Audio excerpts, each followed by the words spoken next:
Hardworking queen, positive queen, loyal queen, successful queen, loving queen, God-fearing queen, respectful queen, ambitious queen.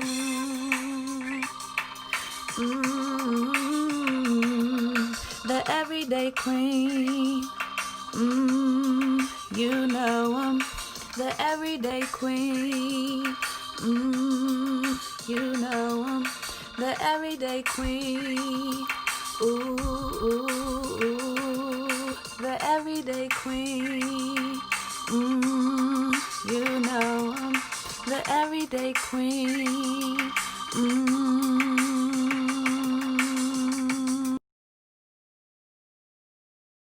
Queen. I am Rudy. And I am Tina. Today we have a great speaker coming on, but we're going to talk about the Crown News first. All right, we're going to take you back, okay? Does everybody remember the VCR days, the Blockbuster days? Yes. But do you remember the movie The Titanic? Yes, I remember That was an epic movie.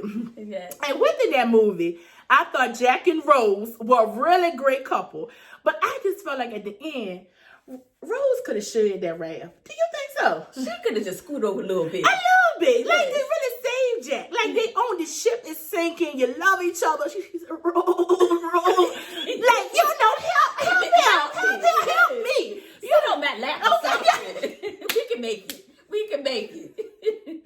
Help me. Okay, so all I got to say is, you gonna shake your raft for me? Yes. Oh, you know I know that right. You know that jet ski, right? Okay, yeah.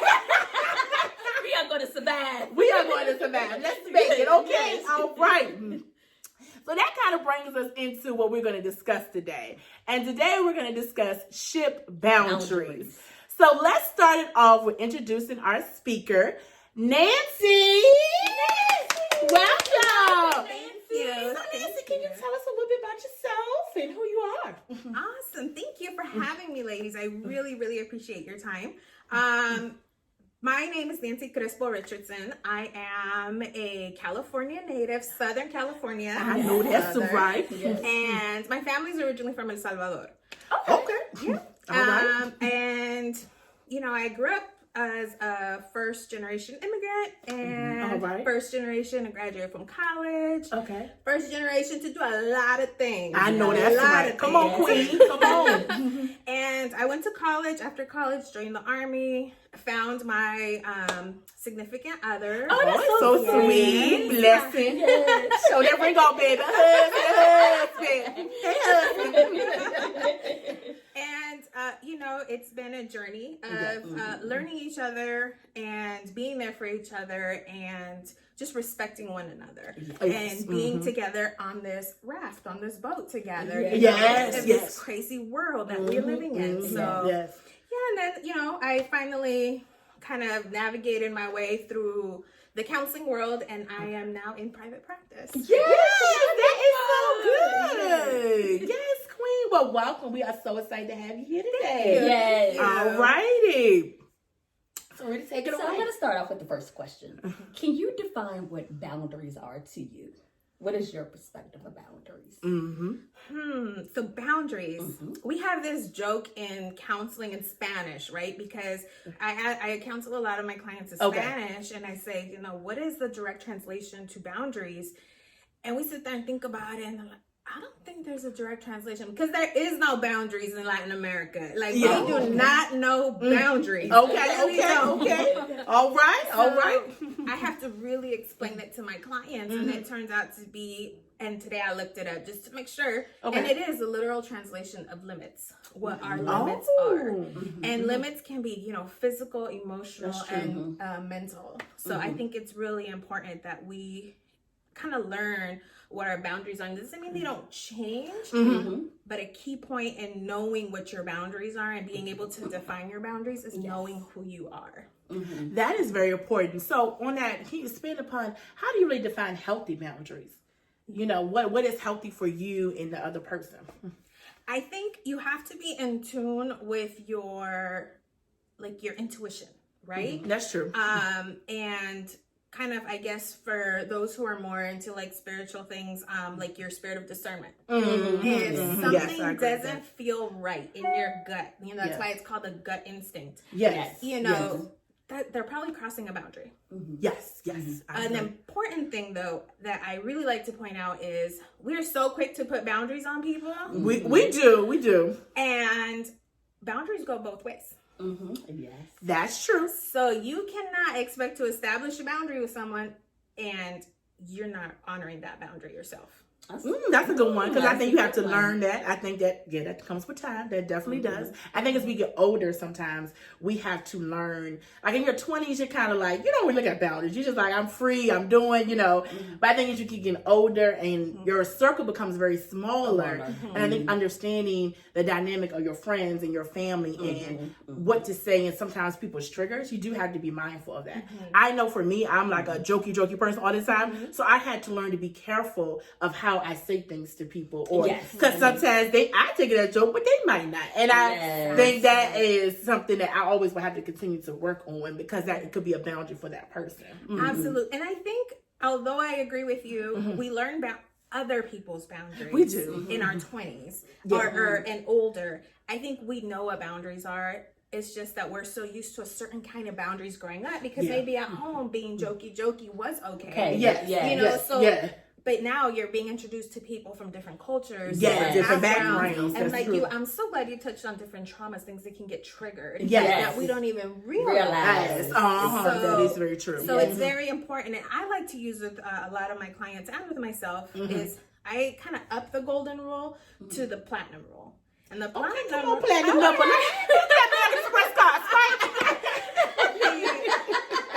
that platinum rule is treat others the way they want to be treated. And that requires communication. Yes. It does. Yes, and I'm going to add on. So when we speak of communication, a lot of people is like, okay, I'm just going to reply back yes or no. But we have to talk about effective communication. That's true. So if I did cross a boundary with you, I should express how it affected me and maybe how we can work on it better in regards to growing our friendship. That's and true. I think a lot of times people don't do that because they're afraid of the other person's reaction or even losing the friendship. That's true. Yes. I agree with that. And I think it's all about the delivery too. How Yes, you say it. and the tone. Yeah, and the tone. I agree with that. Yes. I agree And with that. tone can be lost in text, so we have to be mindful of that. Yes. Because sometimes She hit that on the mark. Yes, she did. Come on, Will. Come on now. sometimes we're reading it in the feelings we're in.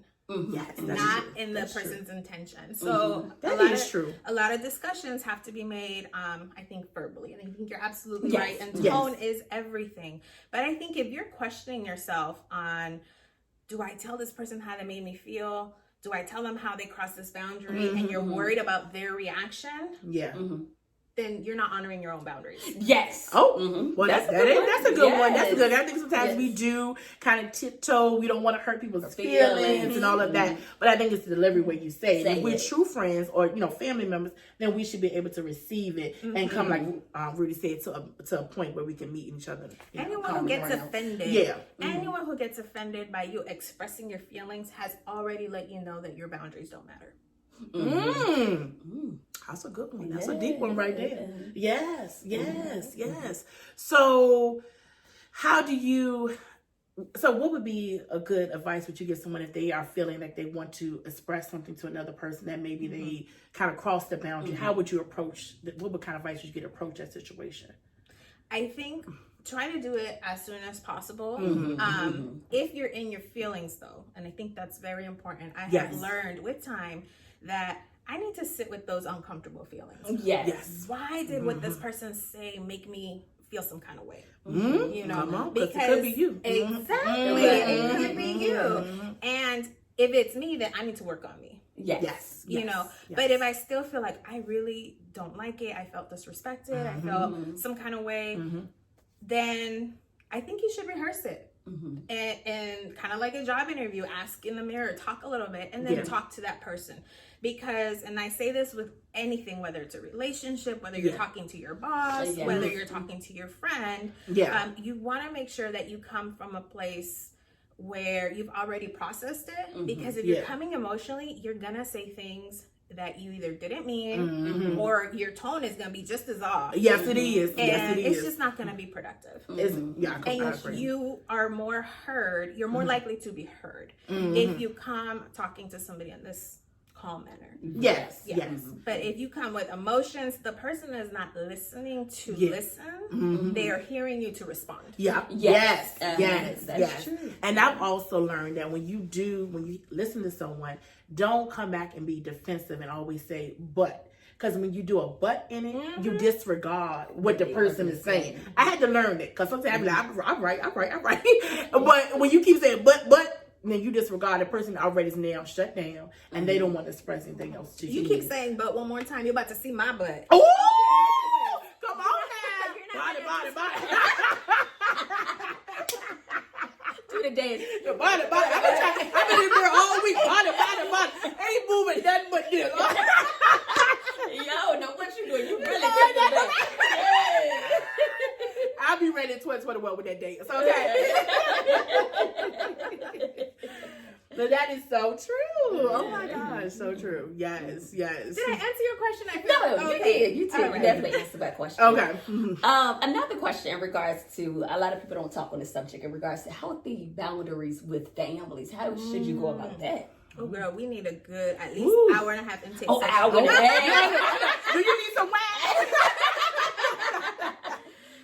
With families, I think it's the same thing. I think, and the thing is, we're conditioned as children to handle certain things, even to disregard that instinct or that intuition. Sometimes your mom might say something, but we've been taught to, like, you respect your mom, you don't talk back. That's true. So we've been, and that's why it's hard when we get older to establish those boundaries, because if we can't even talk like this with our parents. That's true. You know, so I think anyone who's listening right now who's a parent, it's good to start getting into that habit of talking with your children and letting them express themselves. It's okay to tell them, okay, I'm going to need you to tone down that attitude, but I do hear you and I want to hear what you have to say, because it's important, because it teaches me how to be a better mother. That is so true. That is so true. I do agree with that. Yes. Because it definitely is a learned behavior from home.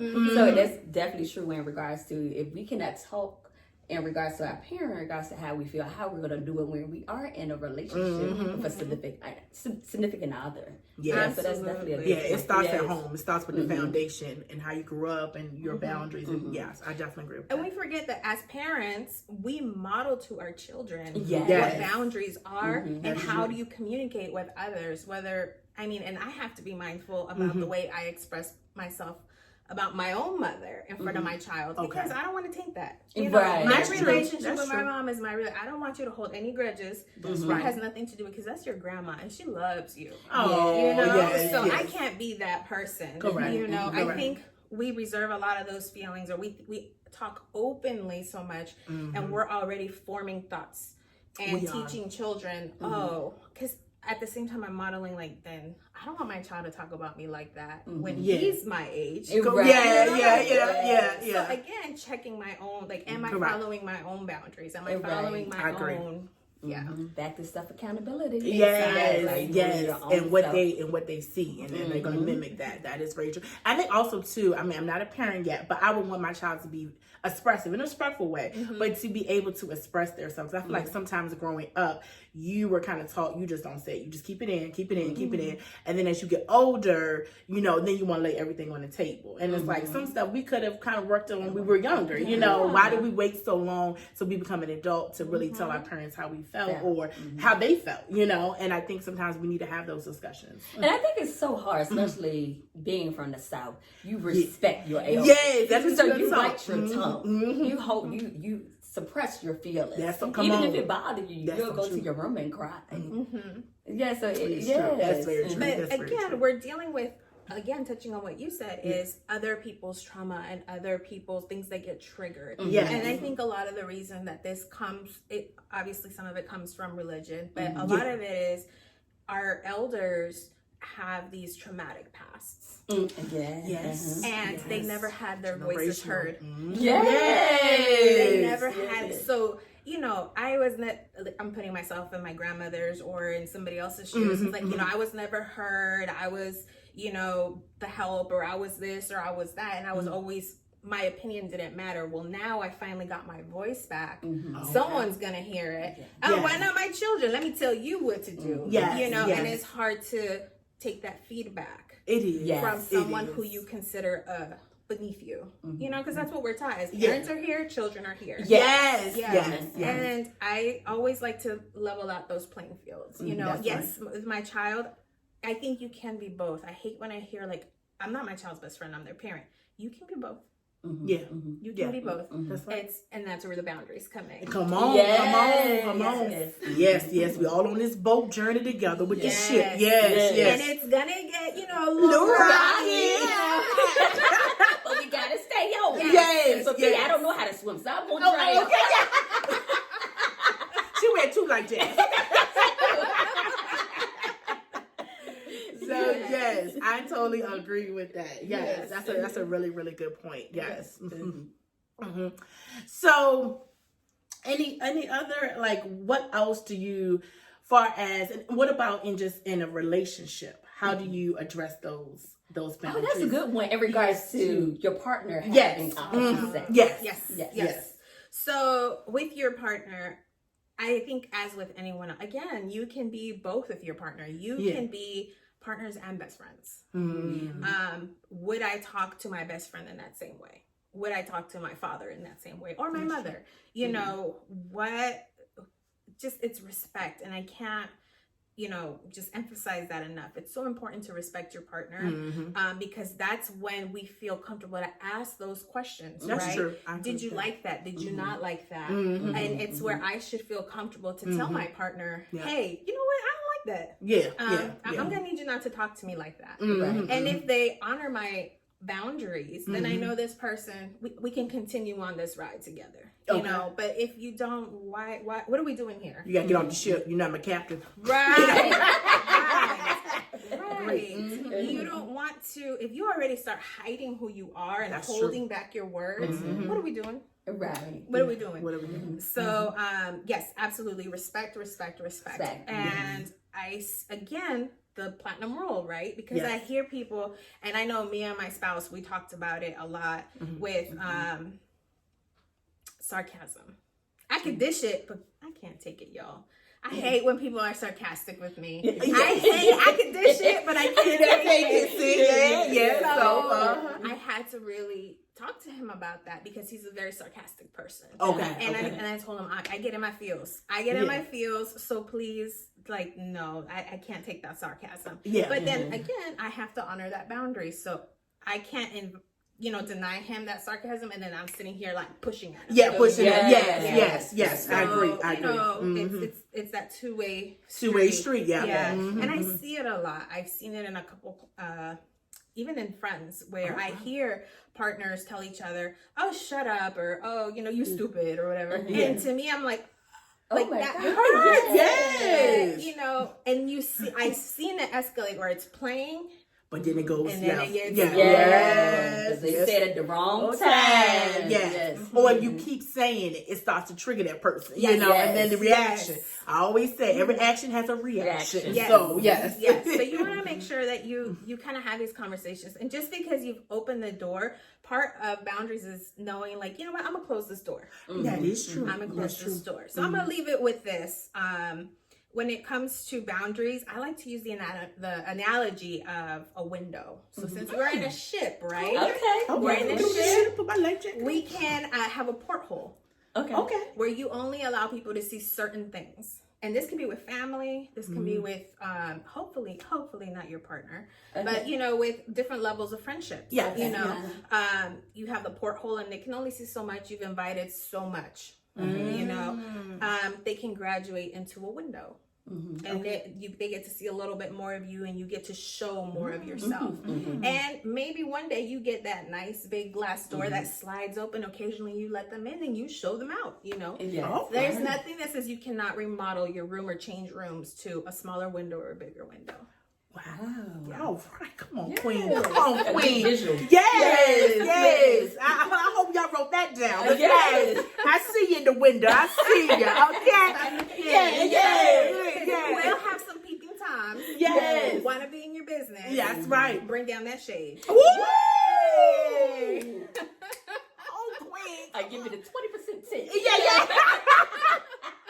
I know that's right. Oh my gosh. Beautiful. Yes.